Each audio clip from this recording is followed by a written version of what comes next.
Hi everybody, this is going to be an audio pulmonary review for the PANCE, PANRE, and EOR.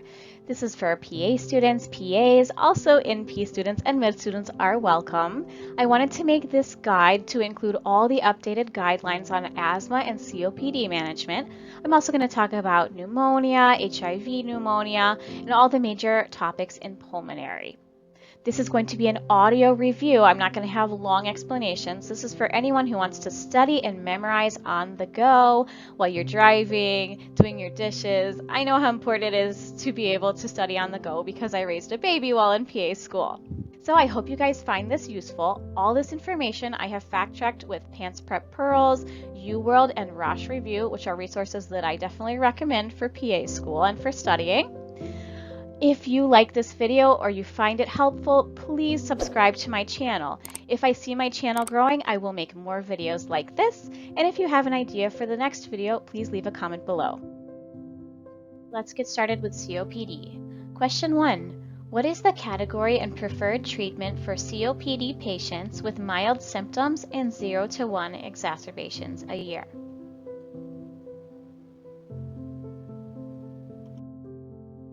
Category A. They should be given a daily inhaled long-acting bronchodilator, either a LABA like salmeterol, vilanterol, or formoterol, or, and this I think is more common, a LAMA like tiotropium or umeclidinium. This is in addition to an albuterol rescue inhaler.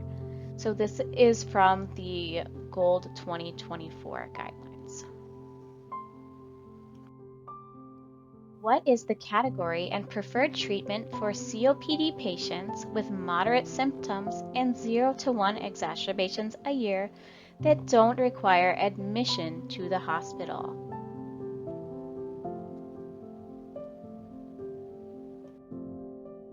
Group B. They should be prescribed a daily inhaled LABA/LAMA in addition to a SABA rescue inhaler. Combination LABA/LAMA inhalers include, for example, Anoro, which is umeclidinium plus vilanterol, and Stiolto, which is oladeterol with tiotropium. What is the category and preferred treatment for COPD patients with 2 or more exacerbations or at least 1 hospitalization a year?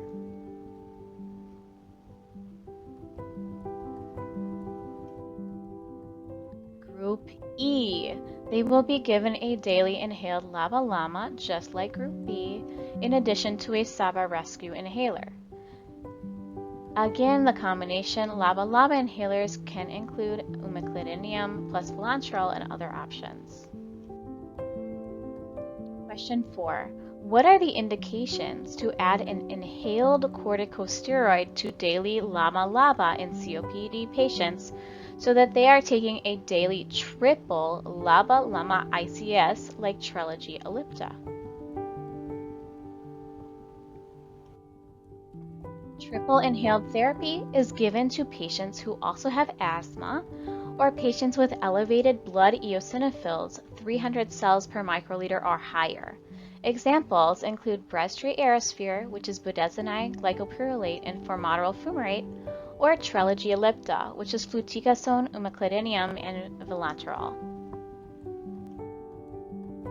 What 3 pharmacological treatments should be given in moderate to severe COPD exacerbation?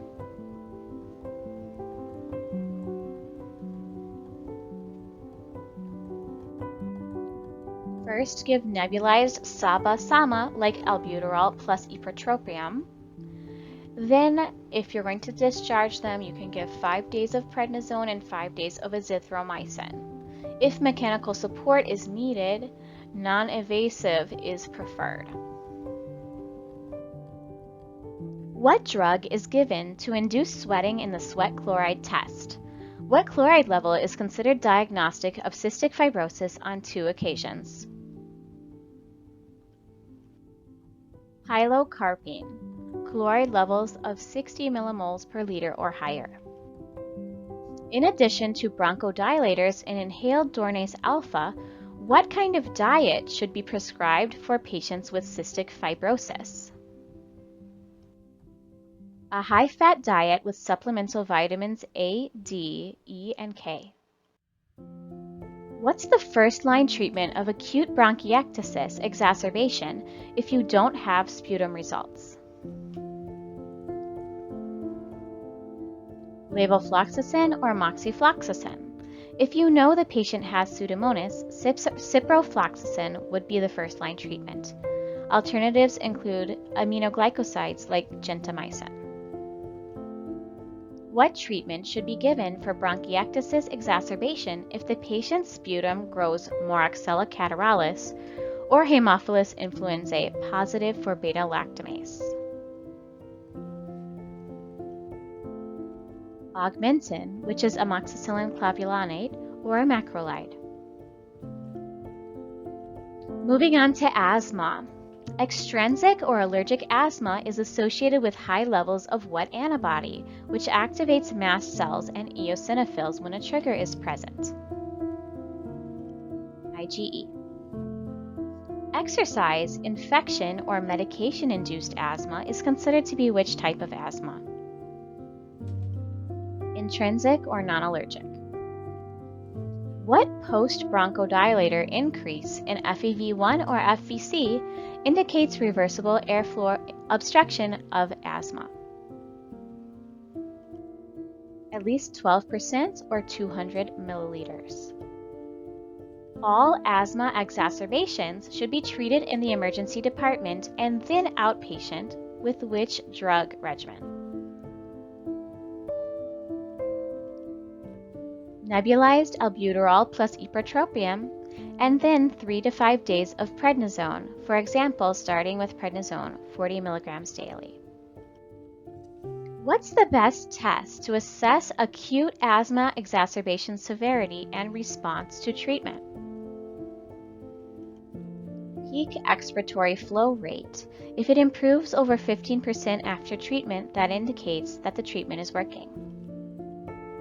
Aside from non-invasive ventilation or intubation, what medication can be given as a single dose for life-threatening asthma exacerbation after giving initial nebulized medications?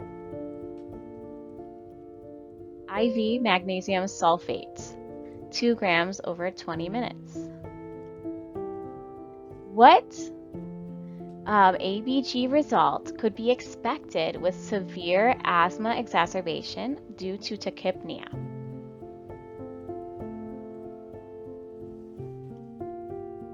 Respiratory alkalosis in the early stages due to hyperventilation, which causes low PaCO2. If the patient Now going on to treatment of chronic asthma. What category of asthma may have up to 2 days of exacerbations per week or 2 nights per month?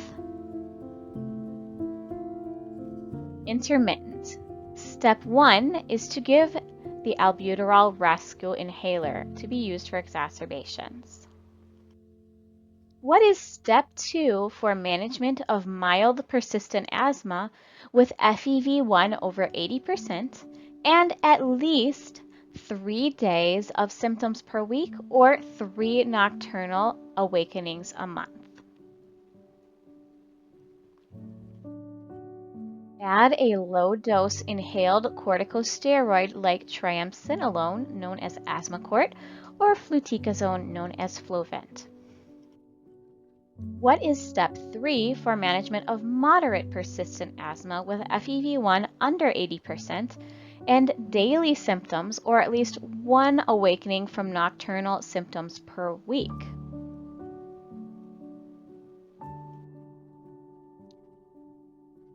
A low-dose inhaled corticosteroid plus formoterol as a daily medication and also as the rescue inhaler. Examples include Symbicort, which is budesonide plus formoterol, and Dulera, which is mometasone plus formoterol. What is step 4 for severe persistent asthma with daily and nightly symptoms? Their FEV1 will be under 60%. You raise the dosage of their ICS formoterol to medium dosage. What is step 5 for severe refractory asthma? High dose ICS plus LABA or triple therapy, ICS, LABA, and LAMA. You can also start adding biologics. What are 2 indications for montelukast, a leukotriene modifier? Montelukast can be added for prophylaxis of allergic asthma or exercise-induced asthma in patients that are already taking that inhaled corticosteroid. A solitary pulmonary nodule less than blank millimeters or classified as a calcified granuloma does not require follow-up. Less than 6 millimeters does not require follow-up. A solitary pulmonary nodule over 8 millimeters with low risk, like in a non-smoker, would require chest CT at how many months?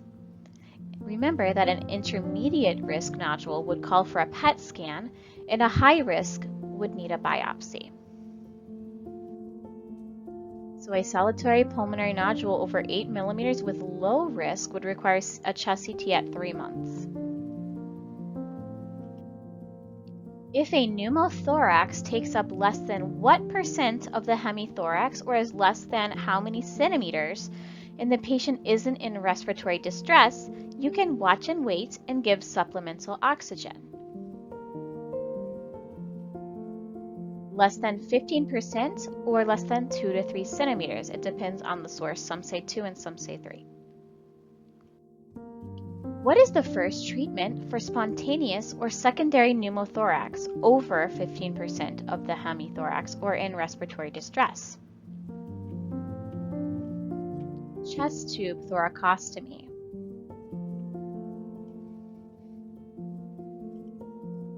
What is the first treatment for tension pneumothorax?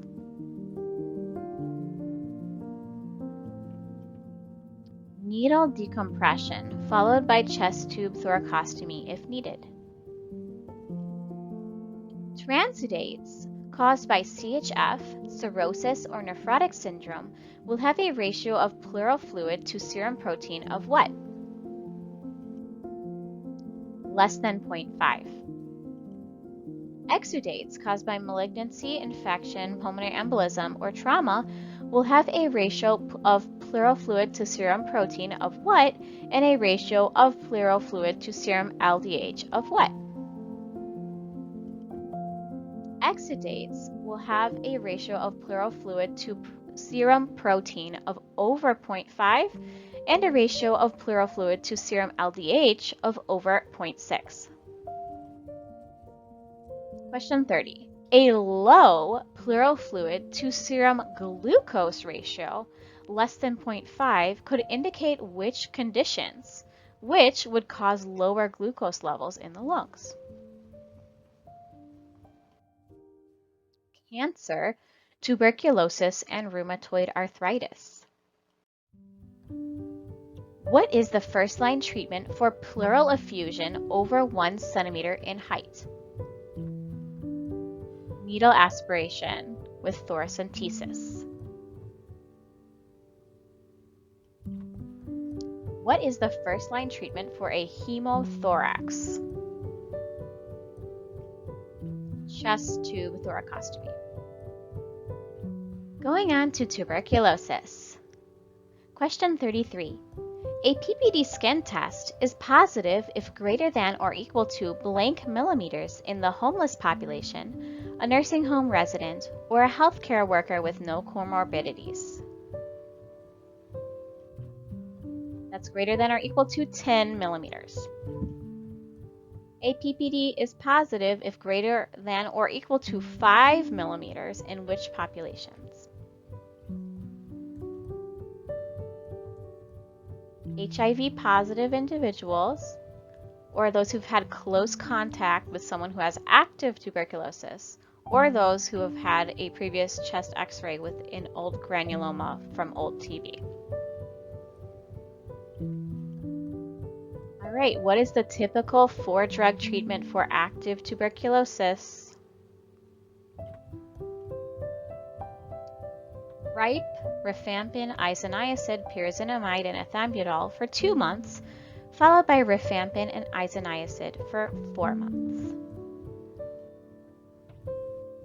Which TB drug can cause drug-induced lupus, also arthralgias, rash, serositis, and myalgia?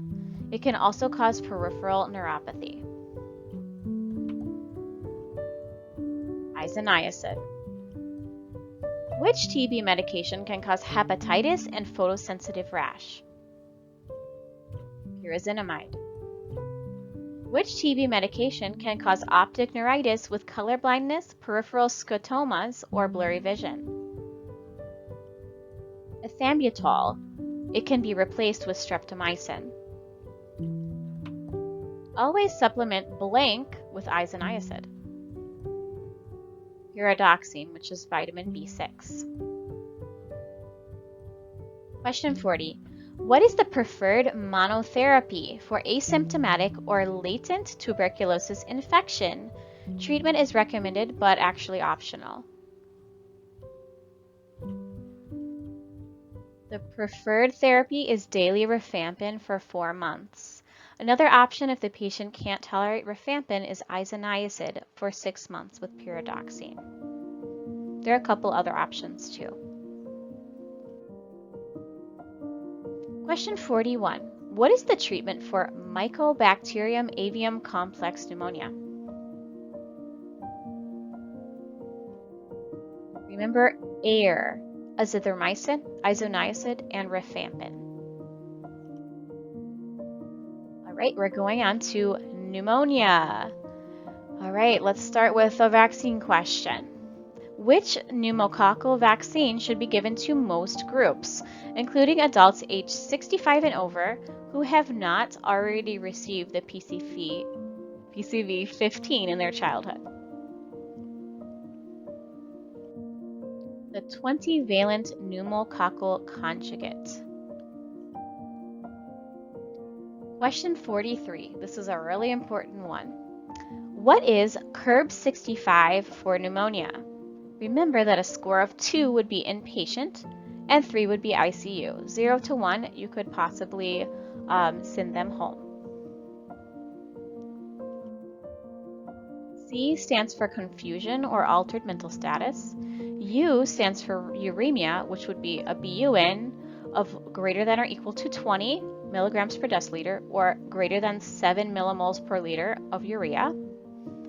R is a respiratory rate of greater than or equal to 30 breaths per minute, the blood pressure of less than 90 systolic or less than or equal to 60 diastolic, and the age greater than or equal to 65. Each one is 1 point. Question 44. What are the 3 major options for monotherapy to treat pneumonia outpatient in a patient who has no comorbidities under 65 years old?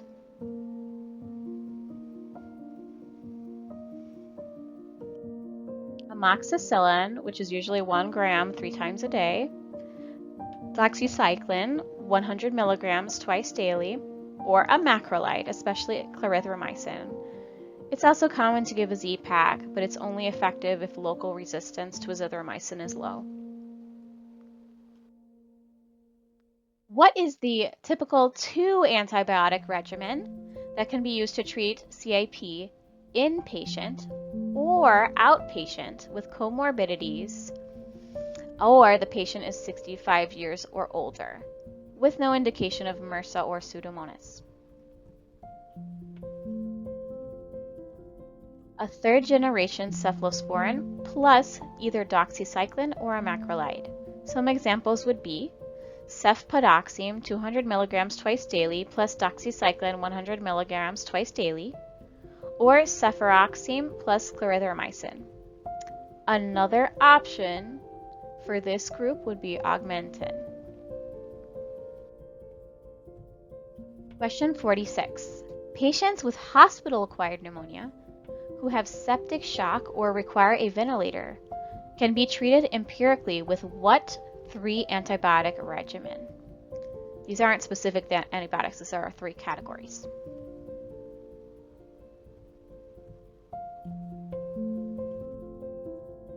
All right, so 1 is ciprofloxacin, levofloxacin, or aztreonam.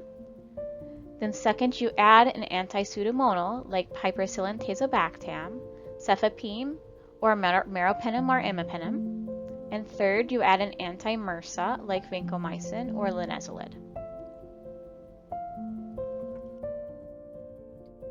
Question 47. What's the empiric treatment for ventilator-associated pneumonia or aspiration pneumonia?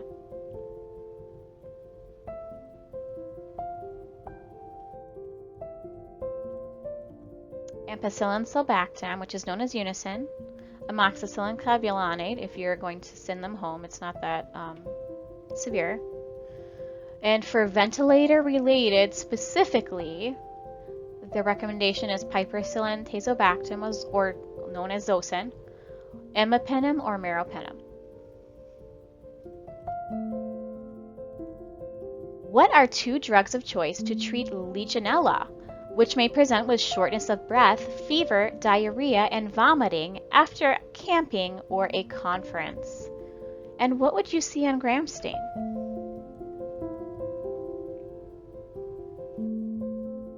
Azithromycin or levofloxacin. You would find nothing on gram stain because Legionella doesn't take up gram stain. It has to be confirmed by PCR. What is the first-line treatment for histoplasmosis? This is more common in the Ohio and Mississippi River valleys and can cause a flu-like illness. Sometimes presents also with tongue ulcers and hilar lymphadenopathy. First-line treatment is itraconazole. If it's severe, you can add amphotericin B. Question 50. What is the first-line treatment for coccidiomycosis, which will present with hilar lymphadenopathy or pulmonary nodules and is more common in the arid states bordering Mexico? First-line treatment is fluconazole and second-line is itraconazole. Question 51. What fungal pneumonia is endemic to the Great Lakes and Eastern Seaboard and can cause extrapulmonary symptoms like skin bumps and prostatitis? Blastomycosis. The treatment is the same as for histoplasma with itraconazole.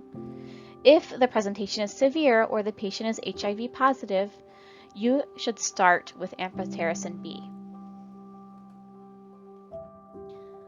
Question 52. If you're still listening, congratulations, you've gotten through a lot of material. We're going to go on to some more rare diseases, and also we're going to cover all the lung cancers coming up. What is the treatment of idiopathic pulmonary fibrosis, which may be caused by smoking or another unknown cause? Fibrosis causes a restrictive pattern with decreased FVC and decreased DLCO. The CT may show honeycombing.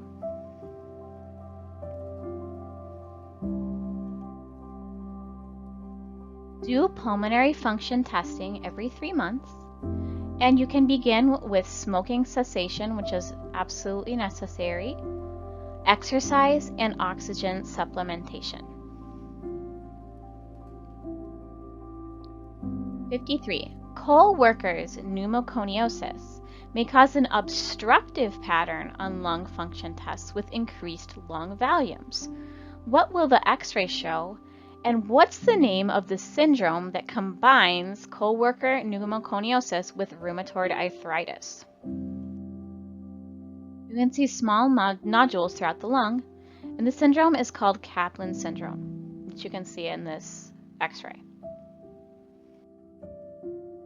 Moving on to influenza. You can give oseltamivir or Tamiflu within what time frame if the patient is young and has no comorbidities? Within 48 hours of symptom onset. But if the patient is elderly or has lung disease like COPD, you can give it later. Which lung cancer is most associated with paraneoplastic syndromes like SIADH, superior vena cava syndrome, Lambert-Eaton syndrome, or Cushing syndrome? Small cell carcinoma, also known as oat cell. The biopsy for small cell carcinoma will show sheets of small dark blue cells with rosette formation, which are twice the size of lymphocytes. Question 56. A former smoker has CT findings of multiple irregular nodules in the periphery of both lungs. Which lung cancer is the most likely? Adenocarcinoma. Biopsy will show gland formation with mucin production. However, remember that this cancer can also be seen in non-smokers. Question 57. Which lung cancer begins centrally and can form granulomas and is most associated with PANCE tumor, which causes Horner syndrome, and hypercalcemia? What will the biopsy show? Squamous cell carcinoma. Biopsy will show intracellular desmosomes and keratinization. Question 58. We're going to talk about the HIV pneumonias. An HIV-positive patient with CD4 count less than 200 are at risk for which fungal pneumonias? So, PJB, pneumocystis, pneumonia, coccidiomycosis. All right, let's talk about HIV and risk for specific pneumonias. An HIV-positive patient with CD4 count less than 200 are at risk for which specific fungal pneumonias? PJP, pneumocystis pneumonia, or coccidiomycosis. An HIV patient with CD4 less than 100 are at risk for which pathogens? I have a mnemonic that I call Military Tech 100. So Military Tech 100 is miliary TB, toxoplasma, which can be pulmonary and also cerebral, esophageal candidiasis, cryptococcus, and histoplasmosis. HIV-positive patients with CD4 less than 50 are at risk for which two pathogens, which both happen to be three-letter acronyms? CMV, pneumonia, and MAC, Mycobacterium avium complex.